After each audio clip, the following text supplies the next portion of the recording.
Hello सबको स्वागत है आपका हमारी आज की नई वीडियो में। इस वीडियो में हम जो है मुगल एम्पायर की मैं आपको एकदम से जो है ब्रीफ समरी दूंगा। ये वन शॉर्ट वीडियो है, इसमें मैं सब कुछ इंपॉर्टेंट इंपॉर्टेंट बता दूंगा। और यहाँ पर जो है आपको ये फायर का इमोजी दिख रहा है। ये फायर के इमोजी का मतलब है कि ये सभी जो है पीवाई क्यूज हैं। मतलब कि ये पहले एग्जाम में आ चुके हैं और इसलिए ये इंपॉर्टेंट होते हैं, इसलिए मैं आपके लिए ये नोट्स लाया हूँ इस तरह से। तो चलिए हमारे साथ बने रहिए लास्ट।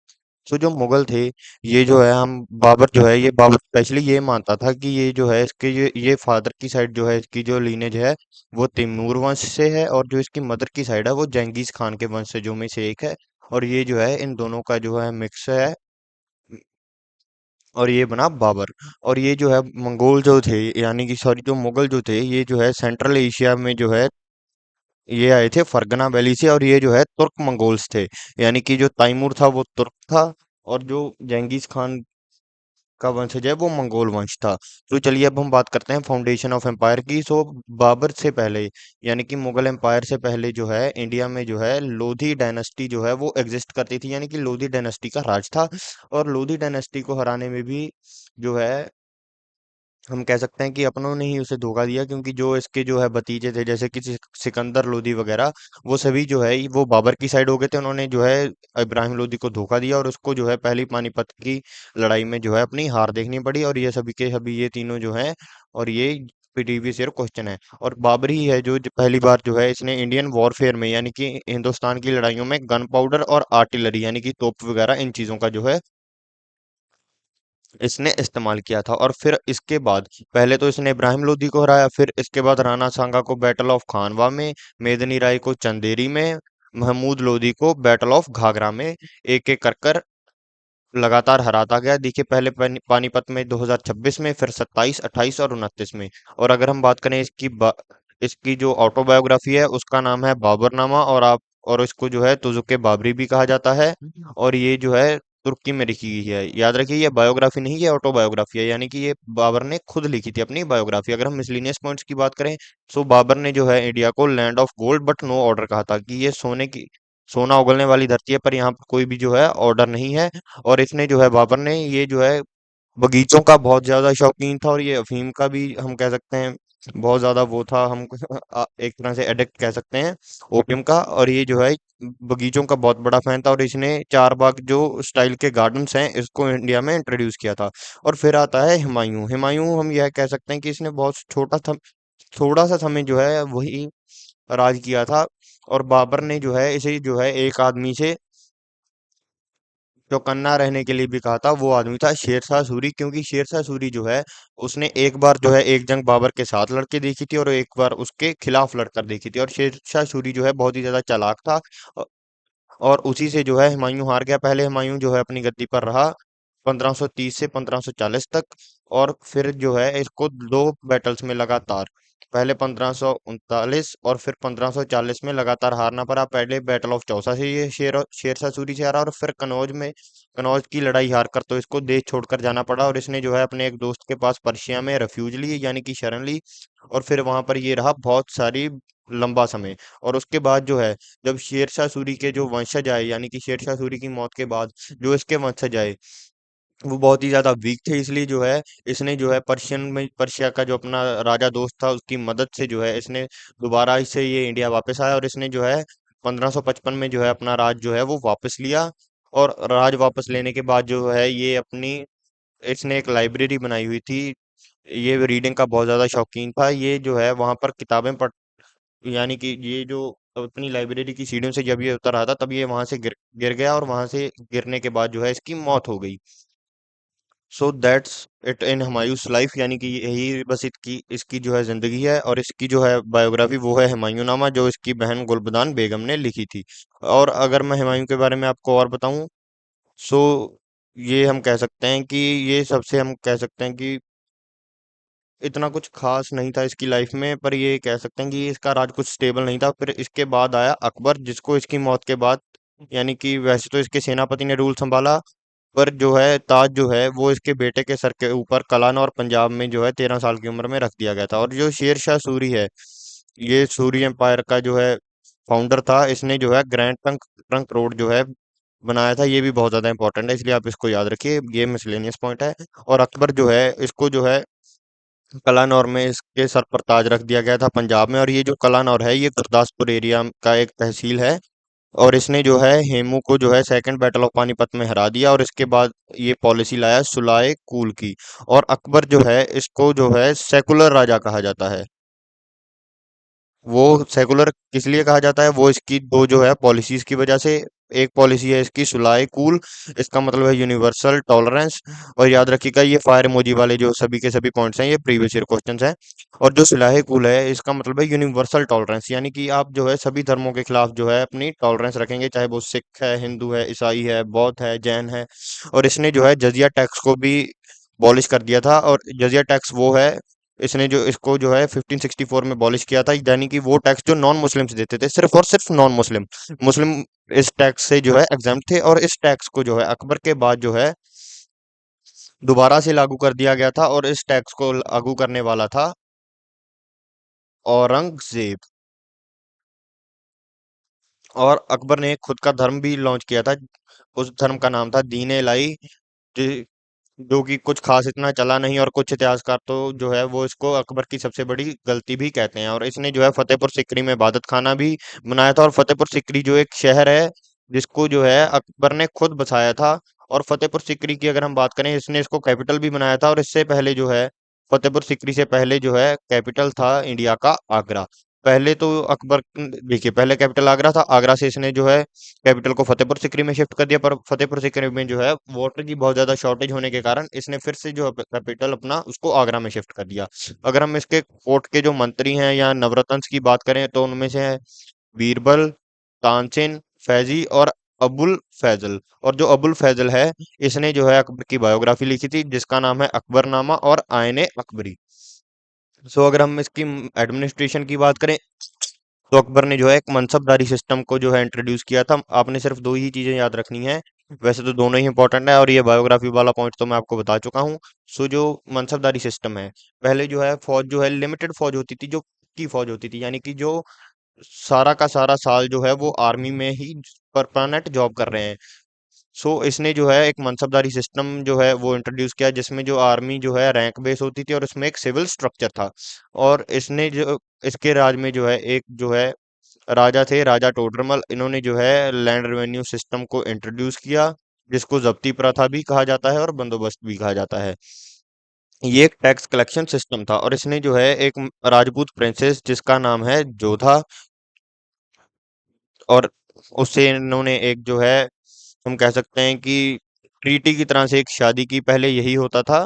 और इसने वो ही की जिसके साथ जो है इनकी अलायंस हुई एक कचावा रूलर के साथ, क्योंकि अंबर के राजा थे। और जोधा और अकबर इनकी जब शादी हुई, उनकी शादी से इनको एक बच्चा हुआ जिसका नाम था जहांगीर, जो कि बना अगला रूलर। और फिर आता है वही मसलिनस पॉइंट की कैपिटल जो है फतेहपुर सिकरी में शिफ्ट किया था, पर वाटर स्कैरसिटी की वजह से दोबारा जो है उसको आगरा में शिफ्ट करना पड़ा। अगर हम बात करें, अब हम आते हैं जहांगीर के ऊपर। सो ये जो है अकबर और जोधाबाई का बेटा था। और ये जो है रियल सलीम, सॉरी, जो इसका असली नाम था वो सलीम था, बाद में इसका नाम जहांगीर पड़ा। और इसकी वाइफ जो है नूरजहां है, जो एक बहुत ही ज्यादा डोमिनेंट पॉलिटिकल फिगर भी रही उस समय की। इसने जो है जरीब को इंट्रोड्यूस किया था, यानी कि जो गोल्ड कॉइन यानी कि सोने का सिक्का होता था। और इसने जो है एक चेन ऑफ जस्टिस को भी इंट्रोड्यूस किया था जिसको कहा जाता था जंजीर ए आदली। और ये जो है पैटर्न ऑफ आर्ट का भी था, यानी कि पैटर्न ऑफ आर्ट, यानी कि इसको आर्ट की तरफ बहुत ही ज्यादा अट्रैक्शन थी। और इसी के राज के समय जो है एंट्री होती है हमारे देश को आगे जाकर खाने वाले जानवर की, जो है ब्रिटिशर्स। और वो ब्रिटिशर्स को ये मंजूरी देता है इंडिया में ट्रेड करने के लिए ईस्ट इंडिया कंपनी को, साल 1615 में। इसी के समय जो है सर थॉमस रो ने जो है इंडिया को विजिट किया था। और फिर इसके बाद आता है शाहजहां, जिसको गोल्डन एज, जिसके रूल को जो है golden age of Mughal Mughal architecture कहा जाता है। वो इसलिए कहा जाता है क्योंकि ताजमहल, रेड फोर्ट, जमा मस्जिद और मोती मस्जिद इसी समय जो है बनाए गए थे। और इसको जो है प्रिंस ऑफ बिल्डर्स भी कहा जाता है। और इसका जो है इतिहास में इसके दो बेटों का बहुत ही ज्यादा जिक्र आता है। एक तो है दारा शिको, जिसको सेकुलर, इंटेलेक्चुअल और बहुत ही ज्यादा स्पिरिचुअल माना गया। और इसका दूसरा बेटा है जो है औरंगजेब। और औरंगजेब को बहुत ही ज्यादा हम कह सकते हैं रेडिकल, कट्टर और गैर मुस्लिम विरोधी माना जाता है। तो जो दारा शिकोह था ये बहुत ही ज्यादा शाहजहां को दारा शिकोह ये सबसे बड़ा बेटा था। दारा शिकोह को बहुत ही ज्यादा शाहजहां पसंद करता था। शाहजहां ये भी चाहता था कि जो दारा शिकोह है वो भी मेरे बाद जो है अगला राजा बने। ये बहुत ही ज्यादा इंटेलेक्चुअल था और स्पिरिचुअल भी था। इसने जो है सभी के सभी उपनिषद जो है उनको अलग अलग भाषाओं में जो है ट्रांसलेट कर दिया था। और दारा शिकोह को जो है इसी ट्रांसलेशन की वजह से जो है औरंगजेब ने जो है इसी ट्रांसले उपनिषद की ट्रांसलेशन के लिए जो है औरंगजेब ने किया क्या कि एक फतवा जारी किया कि ये धर्म विरोधी काम कर रहा है, और इसलिए दारा शिकोह को इसने ये मार दिया। और जो शाहजहां है उसको पहले ही इम्प्रिजन कर दिया था, यानी कि जेल में डाल दिया था। और आगरा फोर्ट में एक अपनी कैद काटते हुए ही जो है इसकी जो है मौत हो गई थी शाहजहां की। और अगर हम बात करें कि इसके मिसलिनियस पॉइंट क्या है इसके रूल के, वो है कि इसने पर्शियन कल्चर और लैंग्वेज को बहुत ही ज्यादा पैट्रोनाइज कर दिया था। और इसने जो है पित्रा दूरा आर्ट जो है यानी कि एक स्टोन के इनले के साथ जो है एक आर्ट बनती है, उसको भी इसने इंडिया में इंट्रोड्यूस किया था। अब हम बातें हैं औरंगजेब के ऊपर। और ये औरंगजेब सबसे ज्यादा क्रूर राजा इसलिए माना जाता है, शासक इसलिए माना जाता है, क्योंकि इसने जो है अपने जो सभी भाई थे उनको मार दिया था सत्ता में आने के लिए। जैसे कि मैं आपको दारा शिकोह के बारे में बता चुका हूँ कि कैसे उसने जो है फतवा जारी कर कर जो है दारा शिकोह का सर कलम कर दिया था, क्योंकि उसने जो है उपनिषद को जो है ट्रांसलेट किया था। और इसने जो है अपना बाप शाहजहां उसको भी जेल में रखा था आगरा के किले में कैद करके, और वहीं पर जो है इसकी मौत हो गई थी। और फिर इसके बाद जो है साल 1679 में इसने जो है जजिया टैक्स जो है उसको दोबारा से लागू कर दिया था, क्यों जिसको कि अकबर ने बंद किया था। और इसने जो है ये हम कह सकते हैं औरंगजेब जो है द लास्ट पावरफुल रूलर था, क्योंकि इसके बाद जो है सभी जो मुगल रूल था वो बहुत ज्यादा डिक्लाइन हो गया था। क्योंकि इसके बाद जो है सिख जो है मुगल जो है सॉरी सिख हैं, मराठा हैं, और ये सभी सब जो छोटे मोटे हम कह सकते हैं कि जो इनके खिलाफ विद्रोह करते थे, जो रिवोल्ट करते थे, वो बहुत ज्यादा पावरफुल हो गए थे और ये वीक होते जा रहे थे। और इसने जो है शासन को अपने को बहुत ज्यादा एक्सपेंड भी किया दक्कन की तरफ। इसने बीजापुर और गोलकोंडा को जो है मुगल रूल के अंडर ला ले आया था। और ये शिवाजी और मराठास के साथ भी लड़ा, जो कि एक एंडलेस वॉर रही। और इसने जो है फतवा आलमगिरी यानी कि एक इस्लामिक लॉ बुक जिसके तहत जो है सजाएं डिसाइड की जाती थी, उसको भी इसने इंट्रोड्यूस किया। और अहमदानगर में इसकी मौत हो गई। अगर हम बात करें मिसलिनियस पॉइंट की, तो इसने जो है म्यूजिक और पेंटिंग को अपने कोर्ट में से जो है बैन कर दिया था। और ये लास्ट ग्रेट मुगल था, यानी कि इसके बाद जो है डिक्लाइन हुआ। अगर हम पोस्ट डिक्लाइन के रूलर्स की बात करें तो इसमें हमारे पास चार रूलर्स का जिक्र आता है। देखिए 1707 में इसकी मौत हुई। फिर इसके बाद आया बहादुर शाह वन। इसने जो है सिखों के साथ जो है संधि करने की कोशिश की, क्योंकि सिख जो है इनके खिलाफ जो है गुरिल्ला वॉर लड़ रहे थे, और सिख इस समय तक जो है बहुत ज्यादा पावरफुल हो चुके थे और इनकी गिनती भी बढ़ चुकी थी जो विद्रोह कर रहे थे इनके खिलाफ। फिर इसके बाद आता है मोहम्मद शाह रंगीला। इसके नाम के पीछे रंगीला इसलिए भी लगाया जाता है क्योंकि ये बहुत ही ज्यादा रंगीन किस्म का आदमी था। ये शराब के नशे में हमेशा धुत रहता था। और उसी समय जो है नादिर शाह ने इंडिया को इन्वेड किया और इसका जो है पीकॉक थ्रोन वो अपने साथ ले गया, और इस समय जो है बहुत ज्यादा कत्लेआम भी हुआ था। फिर आता है साल 1761, जो कि हुआ था जब हुआ था थर्ड बैटल ऑफ पानीपत, जो कि हुआ था मराठास वर्सेस अब्दाली। इसमें मुगल्स का कोई रोल नहीं था, पर जो है मुगल की इसमें जो है पावर वो बहुत ज्यादा कम हो गई थी। और फिर आता है लास्ट रूलर जिसका हम जिक्र करेंगे, वो है बहादुर शाह जफर, जो कि 1857 की क्रांति का एक फेस था। पर उस समय ये जो है ये 80 साल का था, ये बहुत ही ज्यादा बूढ़ा हो चुका था। इसका जो रिवॉल्ट था इसको जो है लीड इसका सेनापति कर रहा था, जो इसका मिलिट्री कमांडर था। पर जो है मेन फेस जो था वो यही था। पर ये रिवॉल्ट जो है फेल हो गया, अंग्रेजों ने इसको जो है सप्रेस कर दिया और इसको जो है हुमायूं के मकबरे में से गिरफ्तार किया। इसके दोनों बेटों को अंग्रेजों ने गोली मार दी और इसको जो है रंगून में जो है एग्जाइल दे दिया, यानी कि देश निकाला दे दिया, और रंगून में इसको शिफ्ट कर दिया गया एक पेंशन के साथ। अगर हम बात करें इंपॉर्टेंट पीवाईक्यूज की जो बहुत ही ज्यादा इंपॉर्टेंट है, तो चलिए अब हम आते हैं उनके ऊपर। तो सबसे पहले आता है battle that established Mughal rule in India, वो है फर्स्ट बैटल ऑफ पानीपत, जिसमें जो है इब्राहिम लोदी को बाबर ने हरा दिया था। और फिर आता है ऐसा कौन सा मुगल है जिसने अपनी खुद की ऑटोबायोग्राफी लिखी है तुर्की में, वो है बाबर। अब हम आते हैं अकबर की कौन सी रिलीजियस पॉलिसी है, उसका नाम क्या है, जो उसकी रिलीजियस पॉलिसी है वो है सुलाहे कुल। उसकी सिर्फ ये ही रिलीजियस पॉलिसी है जिसका मतलब है यूनिवर्सल टॉलरेंस, यानी कि सबके लिए टॉलरेंस होगी। और दूसरा उसने जजिया टैक्स जो है उसको बैन कर दिया था, यानी कि खत्म कर दिया था, हम एक तरह से ये कह सकते हैं। अब हम आते हैं फाउंडर ऑफ दीन इलाही। ये एक धर्म था जिसको अकबर ने शुरू किया था, अब हम आते हैं British got trading rights during whose reign, यानी कि जहां ब्रिटिश को जो है ट्रेडिंग राइट्स इंडिया में ईस्ट इंडिया कंपनी को किसके राज के दौरान मिले थे, वो था जहांगीर। अब हम तो ताजमहल बनाया था शाहजहां ने। अब हम बात करें मुगल एम्परर कौन सा था 1857 की क्रांति के समय, वो था बहादुर शाह जफर सेकंड। अगर हम आते हैं मिसलीनियस हाई यील्ड पॉइंट्स के बारे में, सो अगर हम बात करें कि जो मुगल थे उनकी कोर्ट की लैंग्वेज क्या थी, वो थी पर्शियन। अगर हम इनके पेंटिंग स्टाइल की बात करें तो इनका पेंटिंग स्टाइल जो था वो इंडियन और पर्शियन स्टाइल्स का मिक्स था।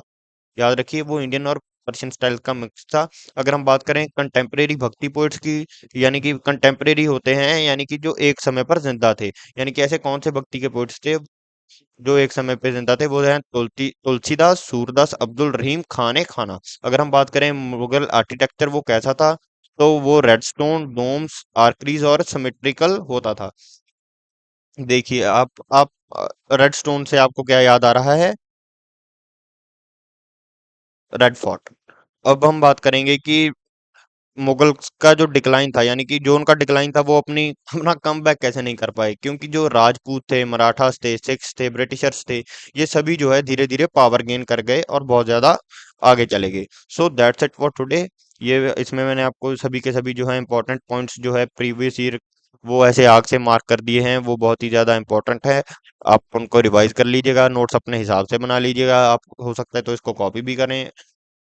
जो मिसलिनियस पॉइंट्स हैं वो आपको एक्स्ट्रा एज देने के लिए भी हो चुके हैं, और ये जो है सिलेबस जो मैं लाया हूँ वो सीजीएल सीएचएसएल और जीडी यानी कि एसएससी के सभी एग्जाम्स के लिए इंपॉर्टेंट है। सो अगर हम बात so that's it for today. हमने बाकी सभी सिलेबस पूरे कर चुका हूँ। ऐसी वन शॉट वीडियोस हम डेली 2 से 3 अपलोड कर देते हैं। सो आप हमारे चैनल को सब्सक्राइब कर दें, वीडियो को लाइक कर दें और अपने दोस्तों के साथ भी शेयर करें। So that's it for today, thank you.